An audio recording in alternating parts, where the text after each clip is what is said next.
Magandang hapon. Nandito na naman po inyong lingkod, Efren Collection po. Ito'y pag-usapan mo natin itong 10 piso. Paper notes noong ni Apolinario Mabini. Ayan po siya. 10 piso. 2 piraso po yan. Sa ngayon po siguro may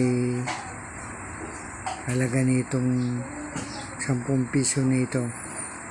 Ayan po siya. 20 piraso yan.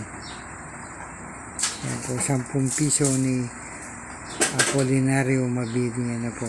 Ayan po. 10 piso.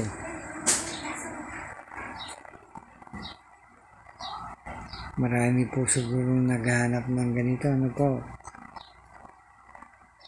Maraming salamat po sa inyong panonood ng Efren Collection. Ito po'y palagi kong sinasabi. Sana magustuhan niyo po itong video na ito. Thank you very much po sa panonood ng Efren Collection. Maraming salamat po. 10 pesos ni Apolinario Mabini.